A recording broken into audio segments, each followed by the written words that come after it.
1012, and it gives me 1,250 feet. Texas. Announced the arrival of the flight from Los Angeles and Chicago.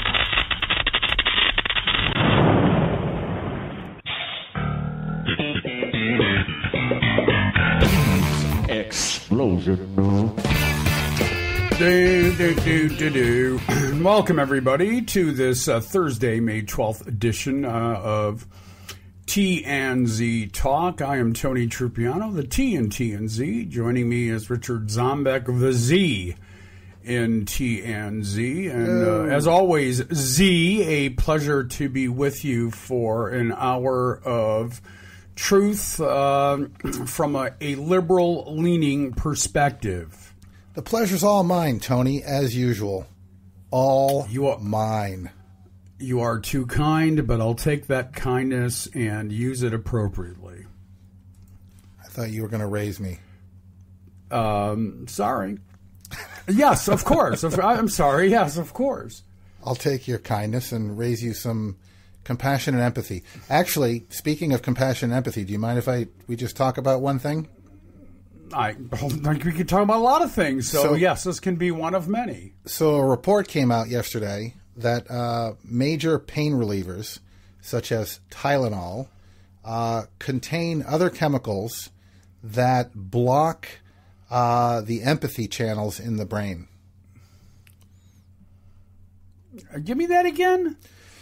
There are certain chemicals in pain relievers like Tylenol that block emotions and feelings like empathy.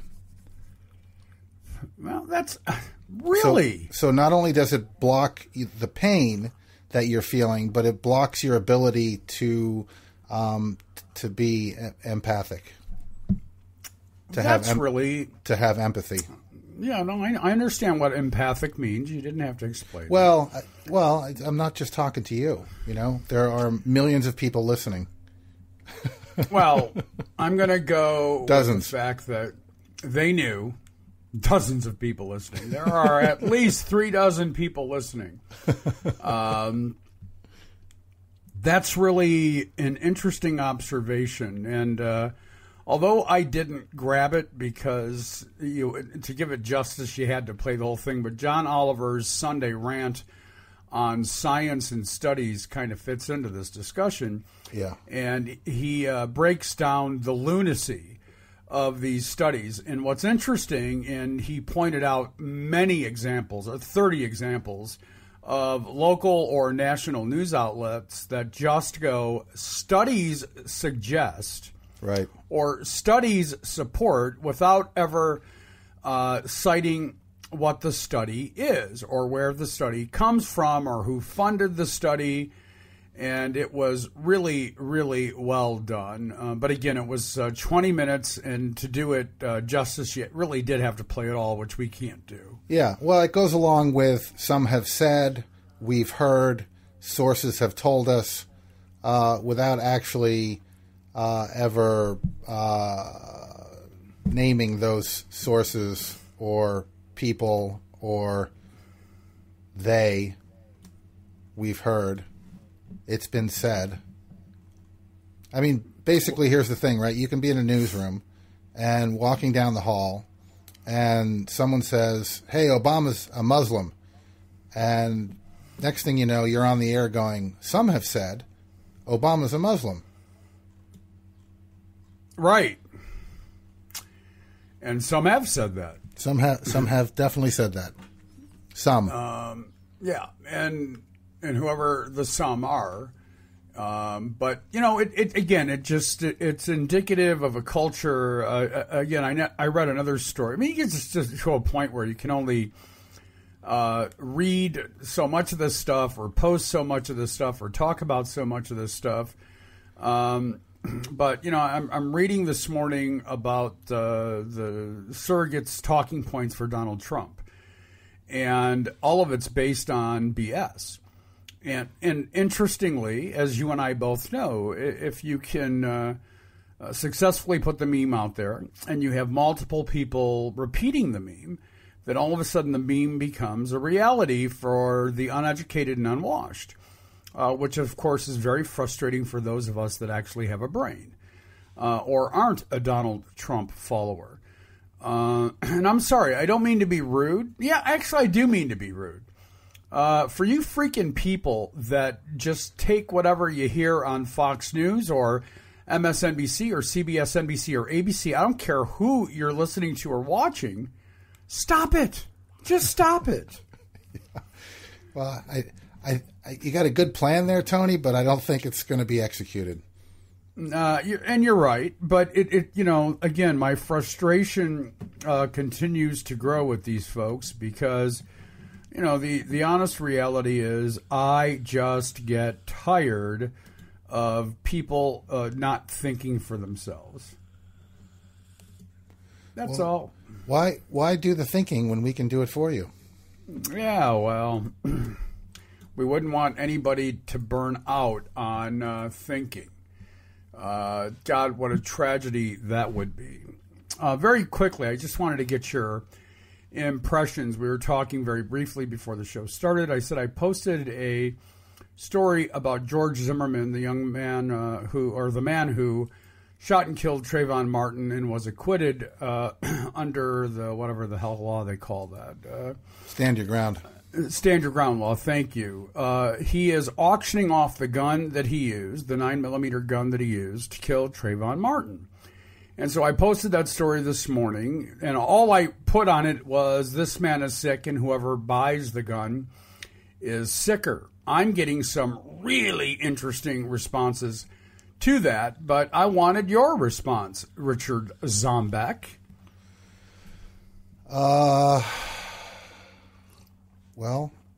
I mean,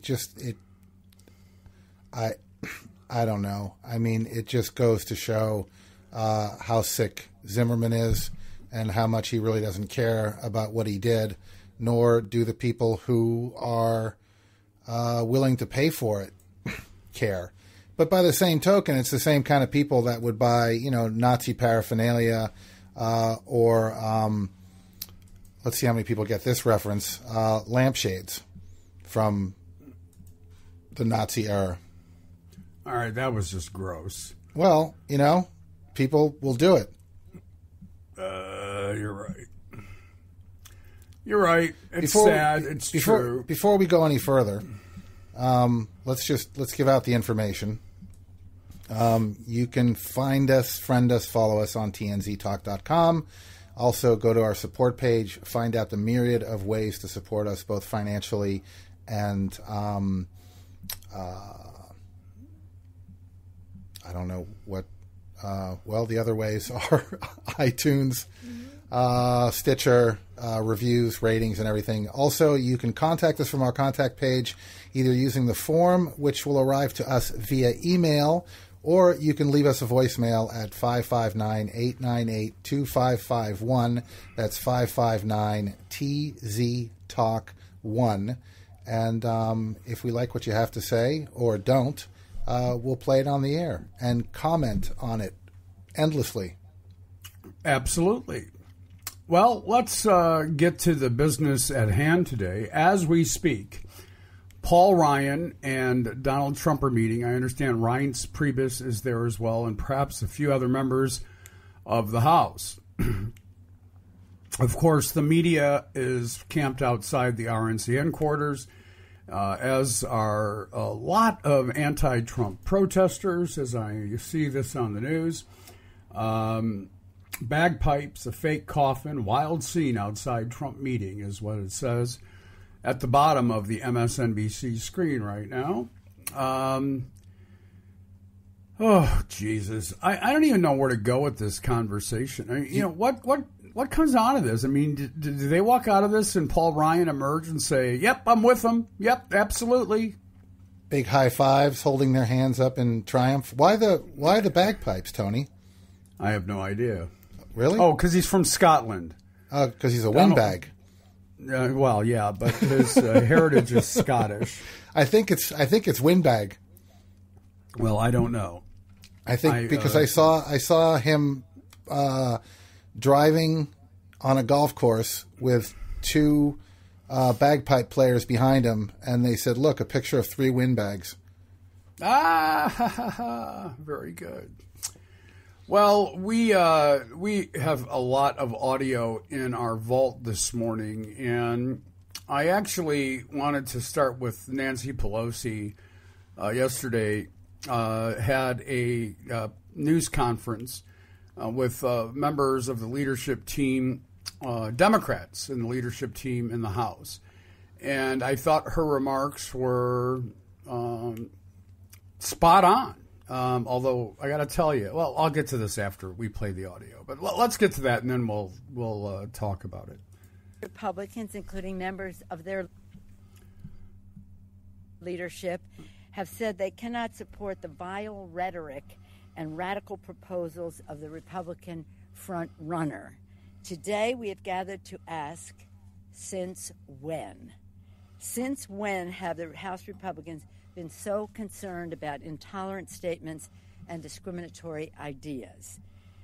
They appear to be shocked by their candidate, not just the front runner, the presumptive nominee, but all of their candidates. They appear to be shocked by their rhetoric on the campaign trail, but year after year, Republicans have enthusiastically turned their intolerance and their discrimination into legislation, whether it's insulting President Obama, women, immigrants, Muslims, LGBT Americans. There's not a dime's worth of difference between what Donald Trump says and what the House Republicans have been saying all along. Fair enough. Not a dime. She's right. I mean, she's 100% right. Of course she is. Although the comment I was going to make, and I've actually met Nancy Pelosi. I had lunch with her once. She's aging. She's older. That's all I'm going to say. She's doesn't look so good, huh? I'm just leaving it alone. It's actually not the way she looks. She's had lots of work, if you will. Yeah, and that work doesn't age well. No, it doesn't for anybody. But anyway, we don't need to get into that right now. We've got lots of other stuff to get to. Anyway, we have this infamous meeting going on between Paul Ryan, members of the House, and Reince Priebus at the RNC. And then after this meeting, Donald Trump will go meet with Mitch McConnell and members of the leadership in the Senate. But that meeting is not being billed as anything but a coming of minds, because Mitch McConnell and others in the Senate have been much kinder to Donald Trump's ascendancy than Paul Ryan and certain members of the House, although there are members of the House that are outraged at Paul Ryan right now for not just wholeheartedly backing Donald Trump as the nominee. We'll let them fight amongst themselves. I mean, that's not something I need to concern myself with. They only get one vote each anyway. At least I think. It's and depending on, I guess, if they can buy votes, which I'm sure they can. But it's all very interesting, and we'll know certainly within a couple hours, if not sooner, what transpired. I mean, somebody's going to come out of it. It's not going to be one of those things where no one's going to leak information. Somebody will. It'll be interesting to hear what it was said. Well, and I like that, mushy Reince Priebus is moderating this meeting, which should be interesting because, I mean, he's a mush. He's mushy. Mush. He's mushy. He's about to be out of a job. No matter whether Donald Trump is elected president or not.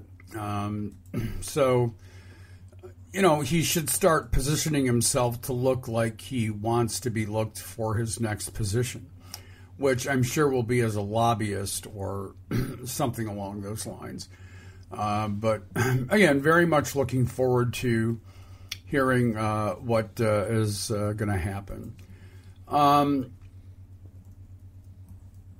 I also pulled some audio. This was from the New York Times. It basically is a little Trump versus Paul Ryan menagerie. So we'll go with that, and let's take a listen, and we'll talk on the other side. Thank you. Donald Trump and Paul Ryan's relationship has been rife with ambivalence since the Speaker was elected in October. As the two work towards unifying a fractured Republican Party, a look at how their relationship has evolved. When Paul Ryan was tapped to replace John Boehner, Donald Trump acknowledged he didn't know Ryan well, but said he supported him. Paul Ryan's a good man. I know him very little, but I think he's a very good person. So you'd be okay with Speaker Paul Ryan? I would be okay. In kind, Paul Ryan said he would support whoever the Republican nominee was. Would you support the Republican nominee? Yeah, absolutely. Who that is? Donald Trump? Look, I looked at that stage, not live, but afterwards. I looked at that stage and I said every one of these people would be a far better president than Hillary Clinton. But over the last few months, Speaker Ryan has been openly critical of Mr. Trump's increasingly incendiary remarks. When Trump did not outwardly reject hate groups like the Ku Klux Klan, Ryan responded, although he never named Trump. If a person wants to be the nominee of the Republican Party, there can be no evasion and no games. They must reject any group or cause that is built on bigotry. Mr. Trump rebuked, saying the Speaker should support him or pay a big price. Paul Ryan, I don't know him well, but I'm sure I'm going to get along great with him. And if I don't, he's going to have to pay a big price, okay? After Mr. Trump went on to deal crushing blows to his opponents and essentially clinched the nomination in the Indiana primary, Speaker Ryan made this extraordinary announcement on CNN. Will you support him? Well, to be perfectly candid with you, Jake, I'm just not ready to do that at this point. I'm not there right now. And I hope to, though, and I want to.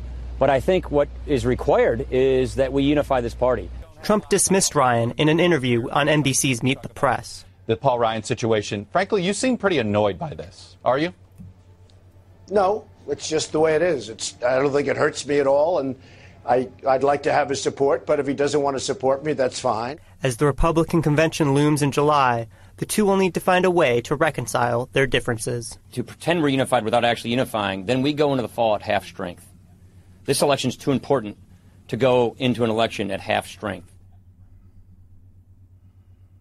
No question that is true, but I don't see...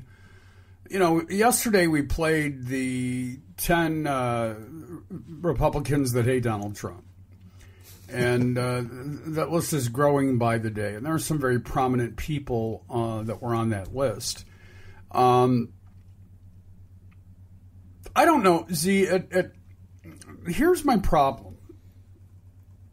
You know, beyond being the Teflon candidate, Donald Trump is getting away with almost murder. In fact, he suggested that he could commit murder and it would raise his poll numbers.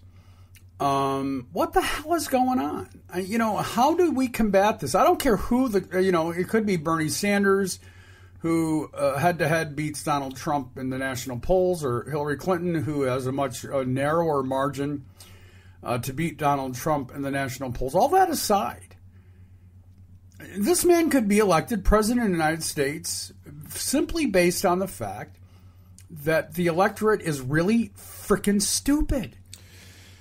Well, it's starting to look like that, and I'm really starting to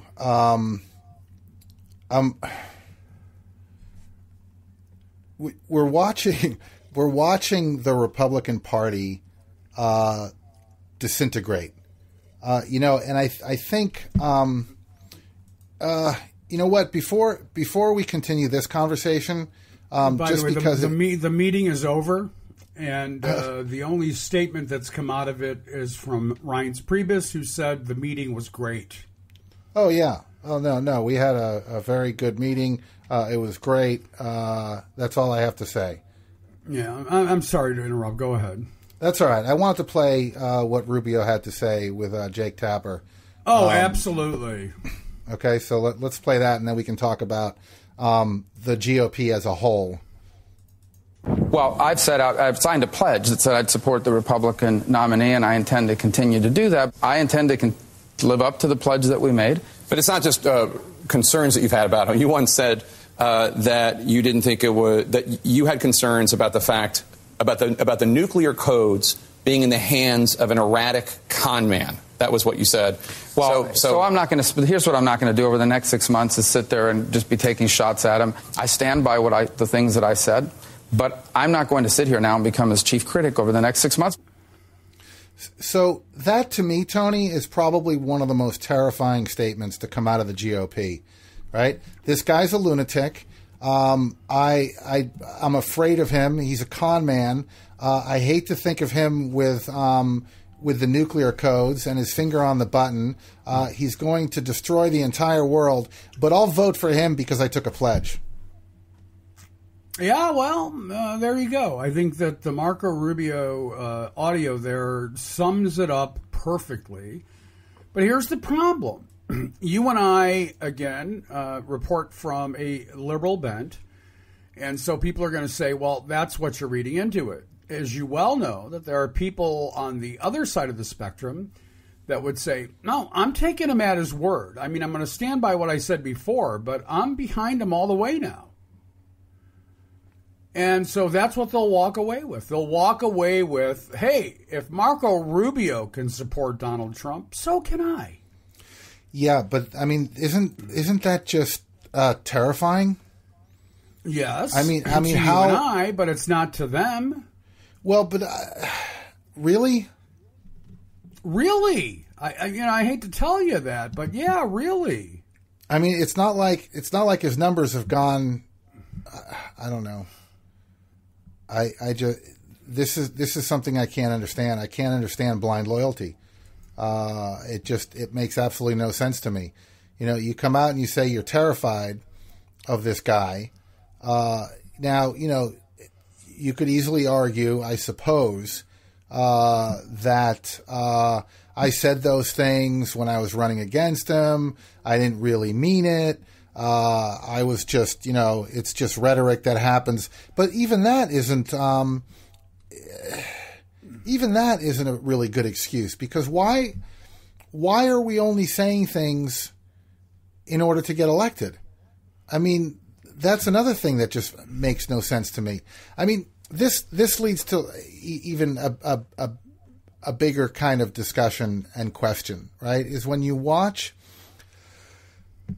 pundits on TV arguing or discussing what the candidate needs to do, it always seems like their advice is that the candidate needs to lie, right? So when they're talking about Hillary, or when they're talking about Donald Trump, or when they're talking about whomever, is they'll say she needs to convince the base that she's for, I don't know, universal health care. She needs to make the base believe, and I've heard them say that too, she needs to make the base believe that she'll support universal health care or whatever. I mean, those may not be actual real quotes, but that's the discussion, right? It's not what the candidate actually believes. They're not talking about what the candidate actually believes. It's not like she needs to convince them that she stands behind universal health care, right? That would be a better argument. But she needs to make them believe that she'll support universal health care. Those are some scary comments to me.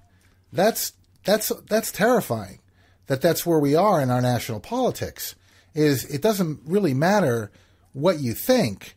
You need to make your base believe, or you need to make voters believe that that's what you think. Not convince them that you really think that.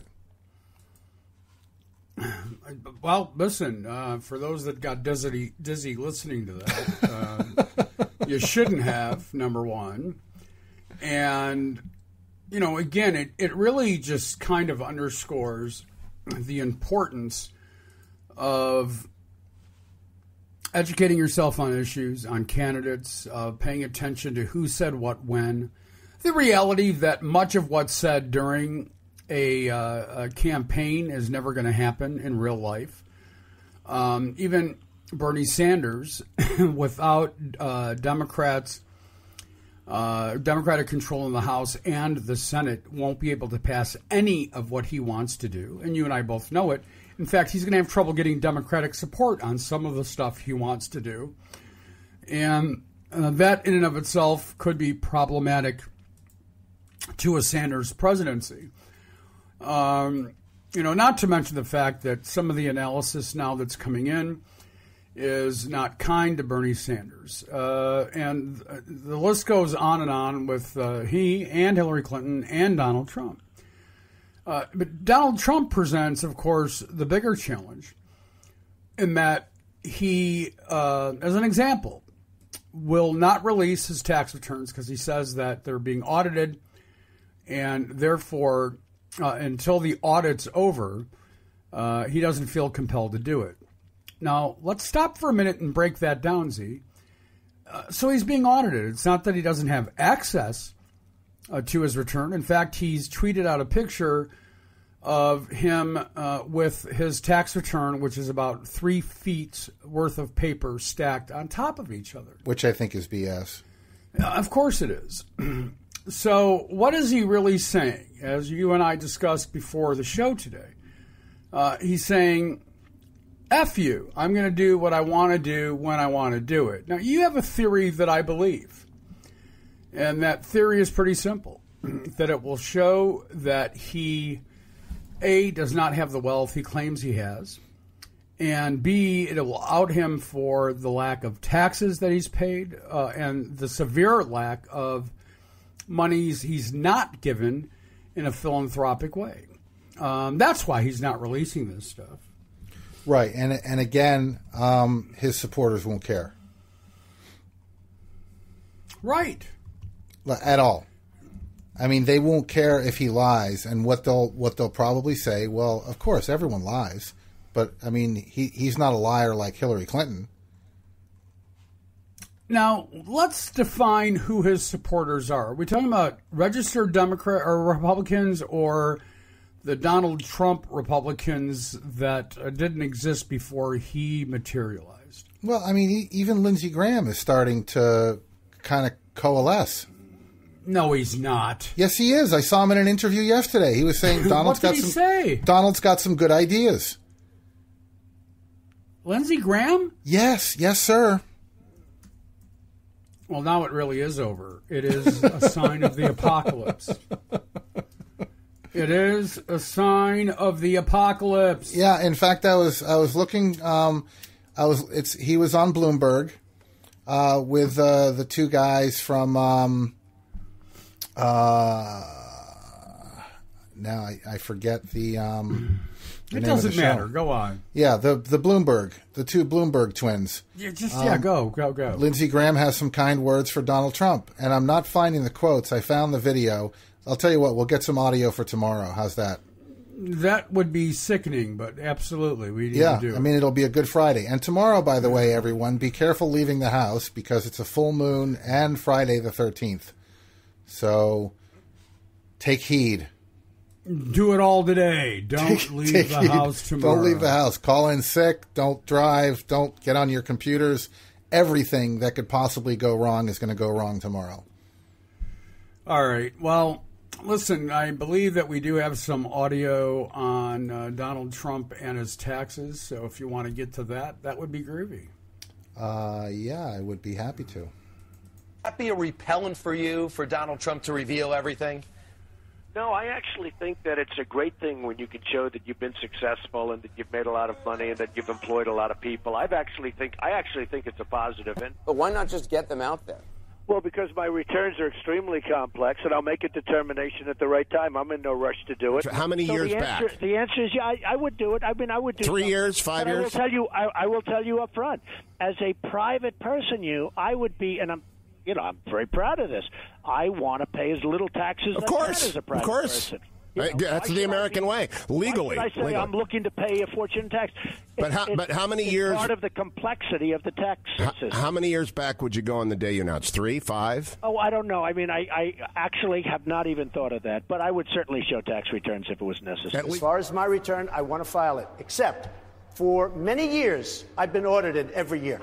I will absolutely give my return, but I'm being audited now for 2 or 3 years, so I can't do it until the audit is finished. And he needs to release his tax information, and the fact that he's refusing to do so really suggests, as Mitt Romney pointed out, that there may be a bombshell and that there's something he's hiding. Because every time someone has raised the question of his taxes, he evades. And you don't do that if you are planning on releasing them. I have very big tax returns. I'm sure you've seen the picture where the returns are literally from the floor to up to here. They're extremely complex. Do you think you can do it before the election, though? I hope so. I'd like to. I have no problem with releasing the tax returns. Do you pledge to do it before the election? Excuse me. Sure. If the audit is finished, I'll do it as fast as the audit is finished. So there we go. He flip-flopped. He meandered. He definitely refused to answer the question outright. One of the voices you heard in there, of course, was Ted Cruz. Another one was Mitt Romney. Mitt Romney is actually the wrong person to be criticizing tax returns after what he went through in 2012. But, hey, it is what it is. And Donald Trump just doesn't care. And, again, there's nobody that really is going to hold him accountable, especially the voters. Well, but the thing is, Tony, is even if he paid 3% in taxes, he can always say, well, I mean, I did it legally. It's all within the law. And that's the problem with our tax code. And it's the fault of the Democrats. And that's why you need to elect me president, so that I can change things and people like me can pay higher taxes. Well, and he has said that he wants to raise taxes on the wealthy, even himself. Now, the Republican Party has a problem with that. The establishment has a problem with that. And they're asking him to, walk away from the cliff on that issue. Whether he will or not, of course, is a whole other question. But we'll let it go. Now that brings us to a piece of audio that we were going to play yesterday, but decided to wait till today. Fareed Zakaria is a brilliant journalist, no question about it. And you were going to make the point, and I'll let you make it, that when you run government like a business, it doesn't work out very well. And so you wanted to make a point about that yesterday, and we just didn't have time, so I'll throw it back to you. Well, I mean, you end up with we've talked about this in previous episodes of the show, right? That when you run, business people are used to making a profit. And there's no room for profit in government. That when you bring in taxes in order to pay for things like healthcare, infrastructure, and things like that. So running a large,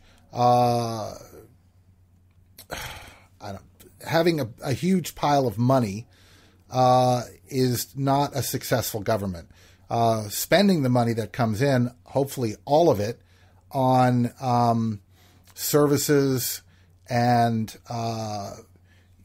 on your people and constituency is what makes a successful government. So let's play Fareed Zakaria. This is actually from this past Sunday. But first, here's my take. At the heart of Donald Trump's appeal is his fame as a successful businessman. It's why most of his supporters don't really worry about his political views or his crude rhetoric and behavior. He's a great CEO and he'll get things done. No one believes this more than Trump himself, who argues that his skills in the commercial world amply prepare him for the presidency. Now, there's some debate about Trump's actual record as a businessman. Regardless, it's fair to say that he has formidable skills in marketing. He's been able to create a brand around his name like few others. The real problem is that these talents might prove largely irrelevant because commerce is actually quite different from government. The modern presidents who achieved the most, Franklin Roosevelt, Lyndon Johnson, and Ronald Reagan, had virtually no commercial background. Some who did, George W. Bush and Herbert Hoover, fared much worse in the White House. One of the few successful CEOs who also did well in Washington is Robert Rubin. A former head of Goldman Sachs, he served as the chief White House aide on economics and then Treasury Secretary in Bill Clinton's administration. When he left Washington, he reflected in his memoirs that he had developed a deep respect for the differences between the public and private sectors. In business, the single overriding purpose is to make a profit, he wrote. Government, on the other hand, deals with a vast number of legitimate and often potentially competing objectives. He also noted that a big difference between the two realms is that no political leader, not even the president, has the kind of authority every corporate chief does. CEOs can hire and fire based on performance, pay bonuses to incentivize their subordinates, and promote capable people aggressively.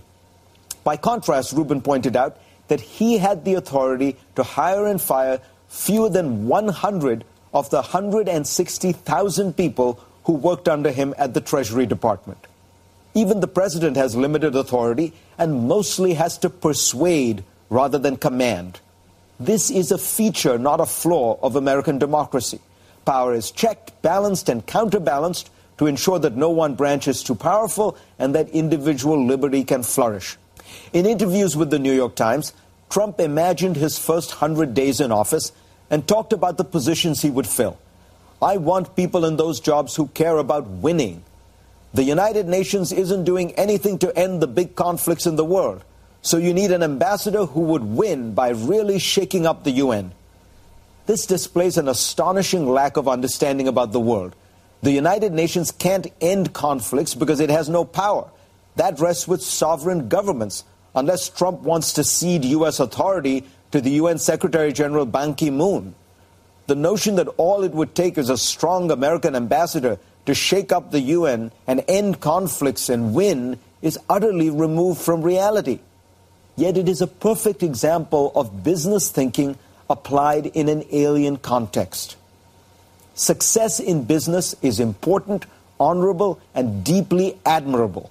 But it requires a particular set of skills that are often very different from those that produce success in government. As Walter Lippmann wrote in 1930 about Herbert Hoover, who was probably the most admired business leader of his age, the popular notion that administering a government is like administering a private corporation, that it is just business or housekeeping or engineering, is a misunderstanding.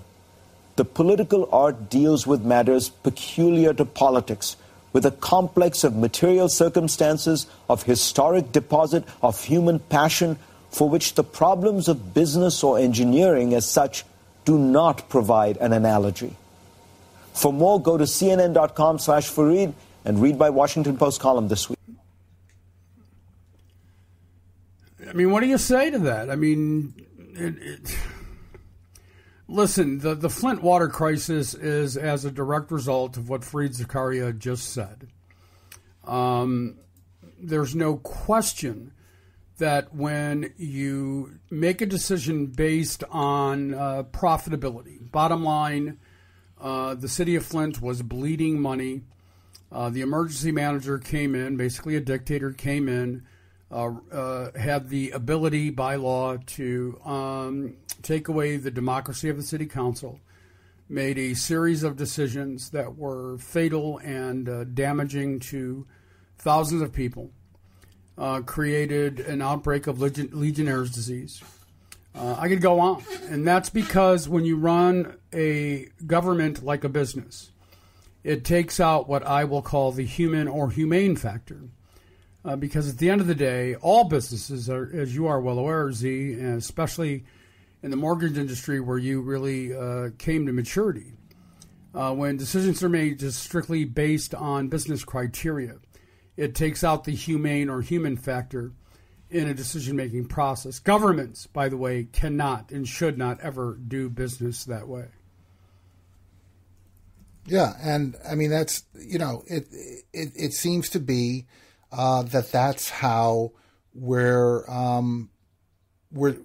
people are looking at this and they're going, well, business is it all comes down to greed, right? Is that greed is good, that whole Gordon Gekko thing, that's the sign of success, and that you can't translate that to government. It's like, one of my favorite scenes from Newsroom was when Olivia, I can't remember her name, Olivia Muntz or something, she plays the economist on there, and she just goes ballistic when she sees someone compare balancing the budget to balancing your checkbook. That it's not the same. It's not the same. You can't compare the two. They're not comparable. Just like running a business and running a government are not comparable. And they're not, which brings me to a query. One of your and mine favorite pieces of audio in the entire world is the very opening scene of the very first episode of the Newsroom that appeared on HBO, which was created, written, and oftentimes directed by a very, very gifted man. And I have to tell you that you and I played this audio well over a year ago on my Daily Show. And you brought it in for the day today. And I'm not sure why you did, but I'm glad you did. Well, I brought it in because I brought it in for a couple of reasons. One, it's a short version of it. I shortened it a little bit just to remind people of this. They can go and find the entire clip on YouTube. It's well worth the watch. But because the next clip I want to play, in case people aren't familiar with the clip I'm about to play, will make more sense. How's that? Oh, that's fine. It's also your way of bashing Hillary without bashing Hillary, letting somebody else do it. But go ahead. That's not true. No, go ahead, really. It's all right. All right, well, let me play the original Newsroom clip. Why is America not the greatest country in the world, Professor? That's my answer. You're saying... Yes. Let's talk about... Fine. Sharon, the NEA is a loser. Yeah, it accounts for a penny out of our paycheck, but he gets to hit you with it anytime he wants. It doesn't cost money. It costs votes. It costs airtime and column inches. You know why people don't like liberals? Because they lose. If liberals are so fucking smart, how come they lose so goddamn always? Hey. And with a straight face, you're going to tell students that America is so star-spangled awesome that we're the only ones in the world who have freedom? Canada has freedom. Japan has freedom.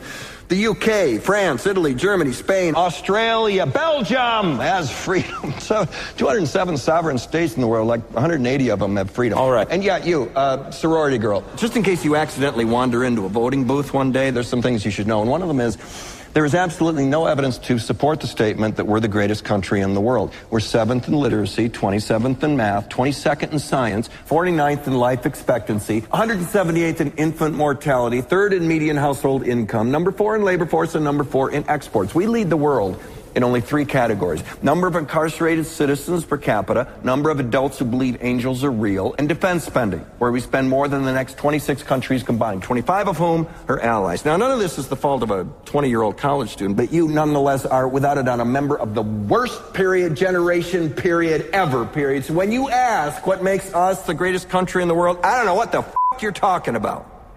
Yosemite? Sure used to be. We stood up for what was right. Okay, Tony. So that's the original, and he was again on with Bloomberg, and I'll play that now. How's that? Yes, play the Hillary bashing one. Here it is. All right, so can you say in one sentence or less, all right, you know what I mean, can you say why Donald Trump is the best case scenario for Hillary Clinton? Well, I think for the first time in election history, I think her opponent might donate to her campaign. No. I'm going to hold you an answer on that. What makes Donald Trump the best case scenario for Hillary Clinton?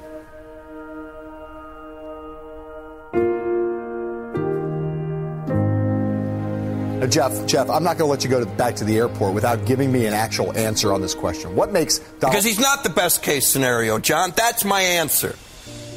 Yeah, I mean, Donald Trump is a fact-bending loose cannon who alienates mainstream voters with everything he says. But he gets constant media attention for free. It won't be a day from now until November when Trump isn't on every TV channel. And with a straight face, you're going to tell me that electing a woman is unprecedented?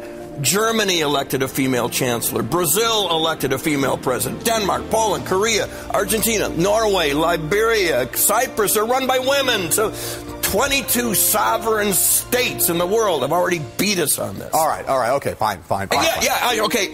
Okay, game change guy. Just in case you accidentally find yourself writing a third book, there's some things that you should know. And one of them is there's absolutely no evidence to support the statement that Trump is the best case scenario for Hillary Clinton. 38% of the people gave her a favorable rating. 30% of the people say that she's honest and trustworthy. And just 22% of Democrats say they're enthusiastic about her being the nominee. Sure, she beats Trump in some categories, like millennials who don't even show up to vote. She also leads in the number of messages deleted on her personal email server, but that aside. So when you ask what makes Trump the best case scenario for Hillary, I don't know what the you're talking about. His tiny hands? And we'll be right back.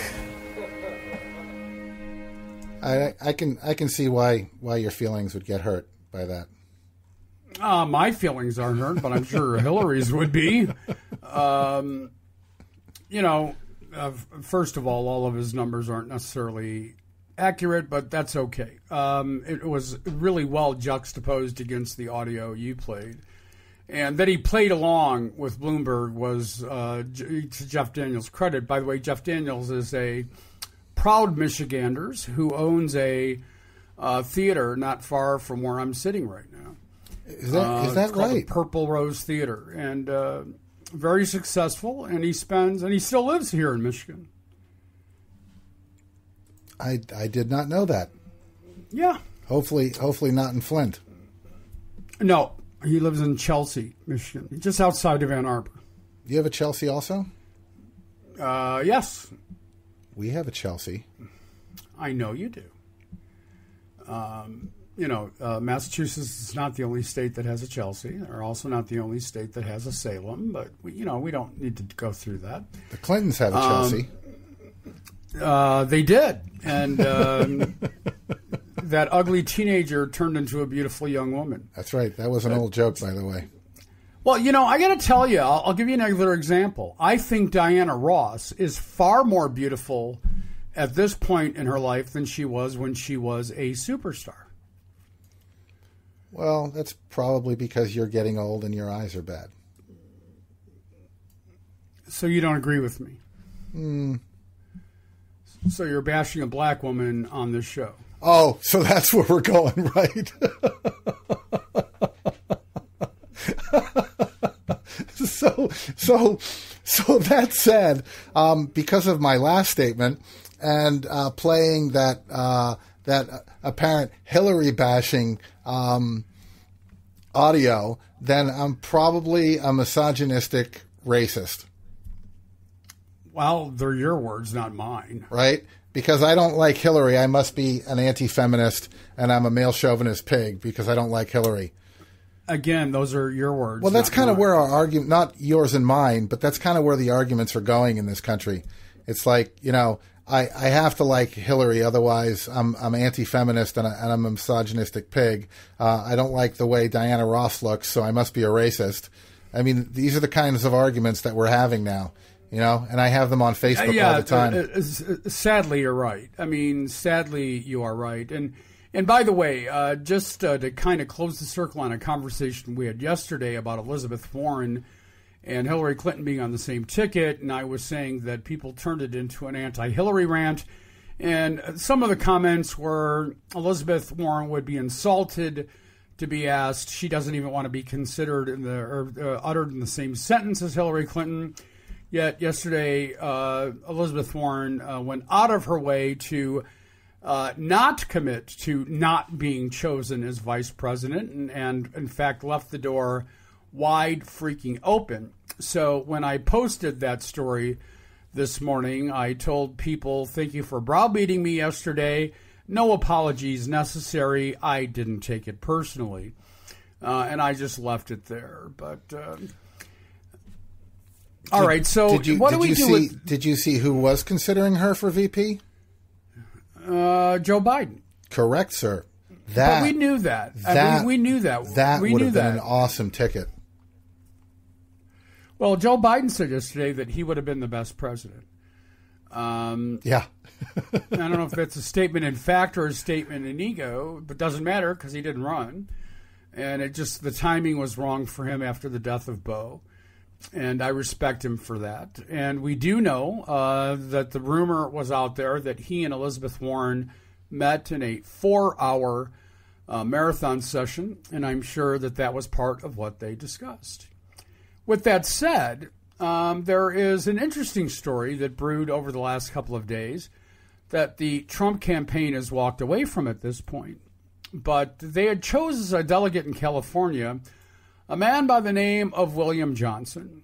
Well, William Johnson's a pretty, let's call it a white bread name. Is that fair? Yeah.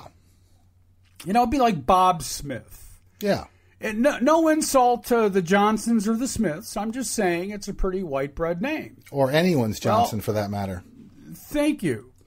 But for William Johnson and Donald Trump, it gets a little more complicated than that. Go ahead and hit it, Z. Well, yeah, and before that, let's just remind people that this is the guy among many that the Trump campaign approved as a delegate in California. And these are the robocall voicemail messages that were sent out to people by William Johnson. All right, and a quick disclaimer, he is no longer a delegate to the Trump campaign. He no longer is. They removed him. But with that said, let's listen to who William Johnson is. I don't know if that's true. I saw something. I know that for a fact. I saw something today that removing him was not going to be that easy. He's gone. Okay. Trust me on this one. He's gone. But let's play the audio. Let's play it. The American National Super PAC makes this call to support Donald Trump. I am William Johnson, a farmer and white nationalist. The white race is dying out in America and Europe because we are afraid to be called racist. Few schools anymore have beautiful white children as a majority. Gradual genocide against the white race. Donald Trump is not a racist, but Donald Trump is not afraid. Don't vote for a Cuban, vote for Donald Trump. The white race is being replaced by other peoples in America and in all white countries. Donald Trump stands strong as a nationalist. The American National Super PAC makes this call in support of Donald Trump. My name is William Johnson. I am a farmer and a white nationalist. Isn't that great? Always a farmer. Yeah. He was removed, and in fact, he gave an interview yesterday that said he didn't take it personally, and he still supported Donald Trump. Well, of course he did. Why wouldn't he? So, but that does bring up an interesting question. We only have a couple minutes left, but it does bring up an interesting question. How do they vet these delegates? Or better yet, do they vet these delegates? Well, that would be an excellent question. I mean, the Trump campaign is saying that there was a problem with data. They had a data glitch. They had a glitch in their database, which led them to mistakenly choose a white supremacist as a pledged delegate. I don't know if you happen to see the interview.